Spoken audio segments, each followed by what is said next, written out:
आइए कार्तिक मास के 25वें दिन की कथा श्रवण करते हैं। देवगणों ने कहा, विष्णुदास एक दिन भोजन तैयार करके भक्ति में तल्लीन था। उसी समय कोई चोर आया और भोजन चुरा ले गया।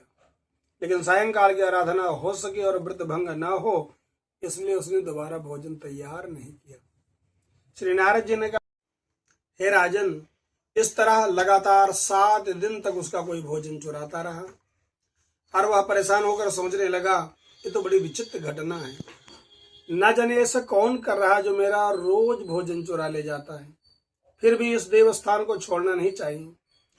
अगर मैं भोजन बनाकर खा लेता हूं तो देर हो जाएगी और मेरा पूजा पाठ छूट जाएगा। अतः मुझे भोजन बनाकर तुरंत खाना नहीं चाहिए।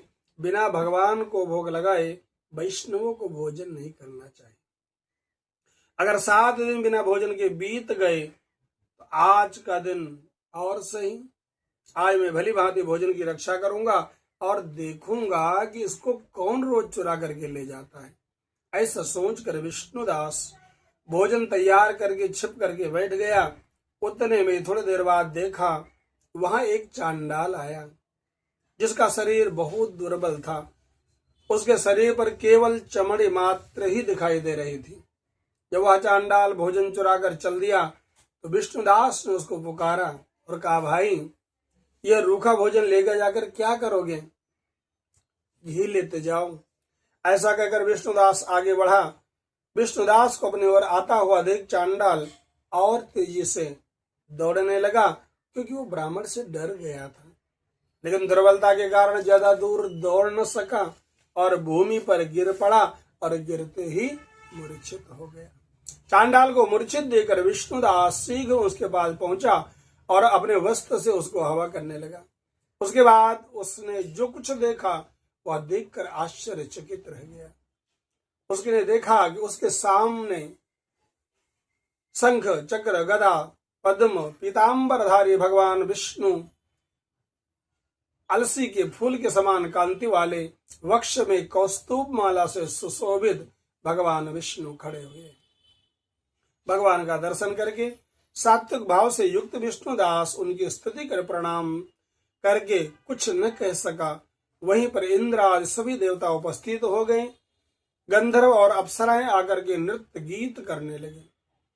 भगवान विष्णु ने अपना स्वरूप ब्राह्मण को प्रकट करके उसका आलिंगन कर लिया और दिव्य विमान में बैठाकर उसको वैकुंठ ले गए।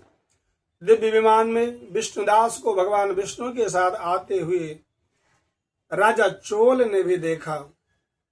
उसने अपने गुरु आचार्य मुदगल से कहा, मैंने जो यज्ञ आदि किए हैं वो सब व्यर्थ हो गए। जितनी दान दक्षिणा मैंने ब्राह्मणों के दी वो सब असफल हो गए। विष्णु भगवान के दर्शन नहीं हुए। विष्णुदास ब्राह्मण ने केवल श्रद्धा से भक्ति की। उसके प्रभाव से भगवान विष्णु ने आकर के उनको दर्शन दिए। इसलिए भक्ति ही सर्वोपरि है।